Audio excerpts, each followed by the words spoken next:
Bonjour à toutes et à tous, on se retrouve aujourd'hui pour parler du film Escape Game ou Escape Room selon les pays, qui est sorti en France le 23 février 2019. C'est un film qui est classé tout public mais qui porte cependant un avertissement. C'est pas un film d'horreur, c'est plutôt un thriller horrifique, psychologique. C'est réalisé par Adam Robitel qui avait déjà réalisé Insidious, la dernière clé, donc c'était le 4e film de la saga Insidious. Et il avait réalisé aussi en 2014 un film qui s'appelle le cas étrange de Deborah Logan. En anglais je sais que c'est The Taking of Deborah Logan. Et écoutez, c'était un très bon film dans mon souvenir. En tout cas je me souviens que j'avais bien flippé en le regardant. Mais je crois qu'il est sorti en direct ou vidéo et il a pas fait trop de bruit, alors que pour une fois c'est un film qui était assez flippant, qui mettait en scène une dame qui avait Alzheimer mais qui en fait était possédée. Mais c'était vraiment flippant. Ici donc on le retrouve pour Escape Game, donc qui est un thriller où j'ai envie de vous dire, même si on passe un très bon moment, franchement j'ai passé un bon moment, je m'y attendais pas beaucoup, j'attendais pas grand chose de ce film là en fait. Je suis allée le voir histoire d'avoir une sortie ciné à faire et finalement c'était un bon film. Je me suis laissée prendre au jeu en fait, tout simplement, je me suis laissée prendre au jeu. L'ambiance était suffisamment bien travaillée pour que le film reste très anxiogène. Donc finalement, à partir du moment où voilà, vous avez envie de vous laisser prendre par l'histoire, vous passez un bon moment. Escape Game, donc c'est un film qui est quand même plutôt sympa, mais pour vous donner une idée approximative des références que vous pouvez avoir pour ce film-là, vous prenez The Game, vous prenez Hostel, Cube, Saw, un petit peu de La cabane dans les bois aussi, et vous obtenez Escape Game. Bon après, c'est pas super original, clairement on n'est pas sur un truc de fou, hein. Mais c'est sympa, ça fait le job et franchement moi je trouve qu'on passe un bon moment, même si la fin elle part un petit peu trop loin je trouve. C'est dommage, mais je dirais que franchement à 95% du film c'était réussi.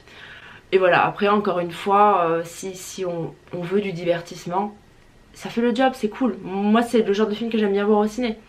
Après voilà, faut pas s'attendre à de l'horreur. Ils auraient pu, franchement ils auraient pu rajouter des scènes assez trash, hein.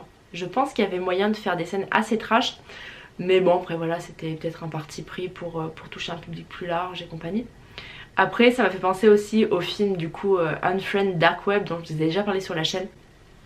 Je suis désolée, j'entends que j'ai la voix vraiment nasillarde, mais en fait je suis malade, mais je tenais quand même à tout prix à faire cette vidéo, donc je suis désolée pour ma voix qui doit pas être comme d'habitude.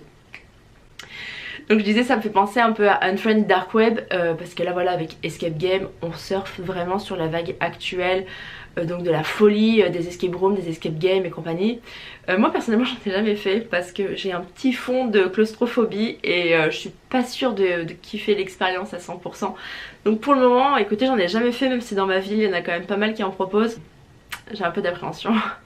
Mais voilà, c'est quelque chose qui est vachement en vogue, c'est quelque chose dont on entend beaucoup parler.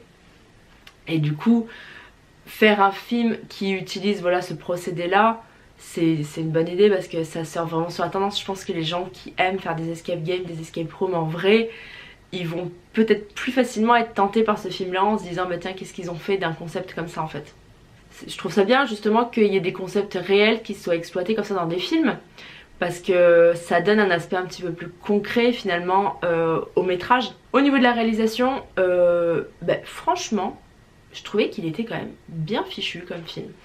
Il y a quelques scènes qui sont bien travaillées. En plus il y a quelques décors en fait qui donnent l'occasion au réalisateur en fait de faire des scènes assez sympas. Notamment on la voit dans la bande annonce, donc je vous spoil rien, mais à un moment il rentre dans une salle qui est à l'envers. La salle à l'envers, du coup il y a des plans qui sont très sympas. Il y a des plans qui sont très sympas qui mettent du coup les acteurs à l'envers, qui les mettent dans des positions vraiment bizarres et tout. Après il y a toujours des trucs qui sont un peu abusés, genre pareil on le voit dans la bande annonce, hein, mais l'espèce de salle de glace sous la neige, ça bon c'était un petit peu too much peut-être, mais franchement ça contrebalance avec les scènes qui sont cool. Donc finalement au niveau en termes de réalisation en tout cas, je trouve qu'il n'y avait pas de gros points négatifs. Après le scénario c'est pas oufissime, hein, je veux dire. La fin, je m'en doutais quand même. La fin, je me suis quand même plus ou moins doutée de ce que ça allait être. Après le fait de voilà pourquoi les personnages sont choisis pour être dans cette escape game, c'est assez conventionnel, mais après voilà c'est sympa la façon dont c'est traité. On a des petits flashbacks pour chaque personnage pour expliquer un peu leur background et tout. Ça c'est quand même sympa, c'était bien fichu, ça permet de donner un petit peu de profondeur aux personnages qui, même s'ils répondent à des clichés, ils sont quand même pas abusifs dans le cliché. Vous voyez ce que je veux dire? On sent l'orientation quand même, il y a l'espèce de... Il y a un mec qui est très golden boy, qui a l'air d'être très riche, qui ne fait que ce pour son travail, qui passe toutes ses vacances aux Seychelles ou je sais pas où. On a un mec un petit peu lambda, j'ai envie de dire, le mec random quoi, qu'on a toujours dans les films, mais qui est vachement sympa et qui du coup apporte la touche d'humour et qui d'ailleurs est joué par un des deux acteurs de Tucker et Dale Fight le Mal.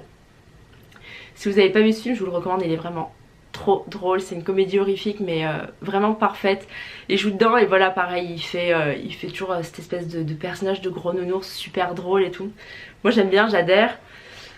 On a un personnage donc, qui est une ancienne militaire qui est jouée par Deborah Ann Wall qu'on connaît de la série True Blood et de Daredevil. Ça change d'ailleurs de ses rôles habituels. Là donc c'est une ex-militaire qui est traumatisée, qui a le syndrome du survivant, etc. Ça change de la voir dans un rôle comme ça, elle est toujours un petit peu pleurnicharde sinon, surtout dans True Blood. On a un personnage de geek mais à fond, et d'ailleurs il joue exactement le même personnage dans la série Atypical. L'acteur s'appelle Nick Donani, si je dis pas de bêtises.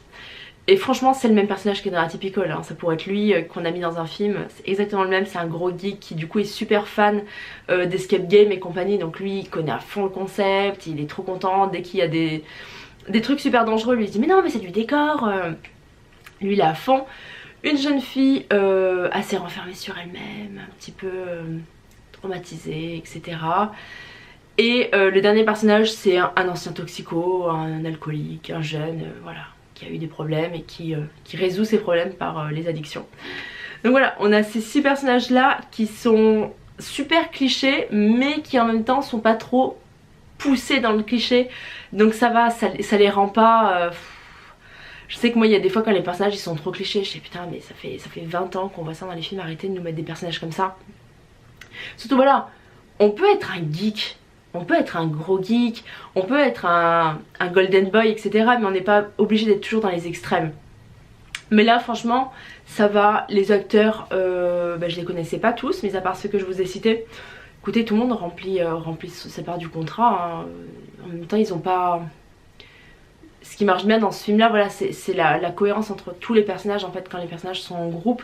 C'est ça qui fait que les personnages évoluent bien. Après séparément ils sont pas extrêmement attachants, à part peut-être les deux personnages féminins. C'est les personnages qui sont peut-être les plus attachants parce qu'en plus c'est les personnages qui vont très vite se lier et être très solidaires, elles vont être très solidaires l'une de l'autre, donc c'est ce qui les rend je pense un petit peu plus attachantes que les personnages d'hommes qui sont toujours un peu c'est moi le plus fort, c'est moi le meilleur, c'est moi qui vais trouver la solution, etc. Bref, réalisation, scénario, personnage, ça va. Après voilà, en matière d'intrigue, on n'est pas sur quelque chose voilà, de fou, hein. Mais franchement moi je vous dis, je pense que c'est le travail d'ambiance qui a fait ça. Et moi je me suis vraiment laissée prendre au jeu. Franchement moi je vais pas dire que j'étais stressée, hein. Mais ça m'a suffisamment maintenue en haleine en fait pour ne pas voir passer le temps. Je crois qu'il fait 1h40 ou quelque chose comme ça. Franchement je me suis pas ennuyée une seule seconde. Je pensais que ça allait être genre le film, typiquement ce genre de films qui sont très palpitants au début, très palpitants à la fin, mais au milieu en fait ça s'étire, ça s'étire, ça s'étire. Et là finalement j'ai pas trouvé qu'il y avait beaucoup de temps mort. Même au fur et à mesure que ça avance, qu'on comprend un petit peu mieux l'histoire et tout, je trouve qu'on est quand même maintenu en haleine de bout en bout. Et finalement qu'est-ce qu'on peut demander de plus? Après voilà, ça va pas être votre sortie ciné de l'année. Moi j'étais curieuse de le voir parce que je trouvais le concept plutôt sympa, parce que je sais aussi que c'était le film d'ouverture du festival de Gérardmer cette année en 2019. Donc du coup j'étais plutôt curieuse de voir ça. Je sais pas pourquoi ils ont choisi ce film là d'ailleurs en ouverture, parce que c'est pas du film fantastique, c'est pas du film d'horreur non plus, donc mais bon, franchement si vous avez envie de passer un bon moment au ciné, si vous avez envie voilà, d'un thriller horrifique, un thriller psychologique plutôt sympa, franchement allez le voir, vous perdrez pas votre temps. Franchement ça vous ferait une bonne sortie ciné. Après voilà, je vous dis, si dans le style vous cherchez d'autres films, tournez-vous vers les films Saw, peut-être pas toute la saga, peut-être pas tous, les 2 premiers suffisent, 2-3 premiers. La saga Cube, alors peut-être qu'il y en a qui sont jeunes sur cette chaîne et qui connaîtront pas cette saga là, mais franchement à l'époque je me souviens quand c'est sorti c'était assez ouf. La cabane dans les bois, The Game.